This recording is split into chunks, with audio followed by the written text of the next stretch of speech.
సమస్య సమస్య నిత్య సమస్యలతో సతమతమవుతున్నారా? మీ ప్రతి సమస్యకు 100% పరిష్కారం కోసం సంప్రదించండి శ్రీ లక్ష్మీ నరసింహస్వామి జ్యోతిష్యాలయం, సికింద్రాబాద్. సెల్ 8855522279.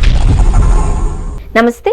అంతర్జాతీయంగా ముడి చమురు ధరలు బ్యారెల్ $105 దాటి దూసుకుపోతున్న నేపథ్యంలో పెట్రోల్, డీజిల్ ధరలు పెంచాలి అని ప్రభుత్వ రంగ చమురు సంస్థలు యోచిస్తున్నాయి. పెట్రోల్, డీజిల్ రెండింటి మీద త్వరలో లీటర్కు 4 నుండి 5 రూపాయలు పెరిగే అవకాశం ఉంది అని చెబుతున్నారు.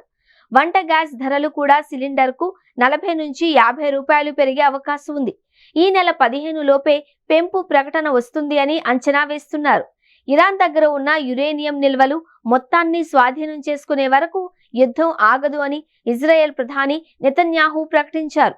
ఇరాన్ రాజీ ప్రతిపాదనలను అమెరికా అధ్యక్షుడు ట్రంప్ తిరస్కరించారు. అంటే యుద్ధం ఎప్పట్లో ఆగేది కాదు.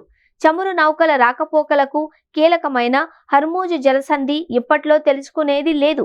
ఈ నేపథ్యంలో సుదీర్ఘ అనిశ్చితికి ప్రపంచ దేశాలు సన్నద్ధమవుతున్నాయి.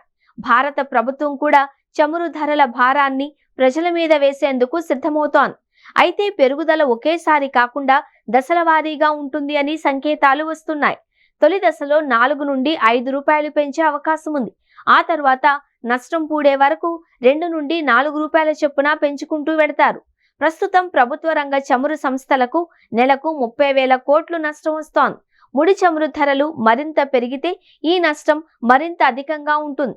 భారత్ తన ముడి చమురు అవసరాలలో 85 విదేశాల నుంచి దిగుమతి చేసుకుంటోంది. దాంతో ప్రపంచంలోని ఏ చమురు ఉత్పత్తి దేశానికి సంక్షోభం వచ్చినా భారత్ మీద ప్రభావం పడుతోంది. నష్టాలను పూడ్చుకునేందుకు ఒకేసారి భారీగా పెట్రోల్, డీజిల్ ధరలు పెంచితే ద్రవ్యోల్బణం కట్టలు తెంచుకుంటుంది అని ప్రభుత్వం భయపడుతోంది.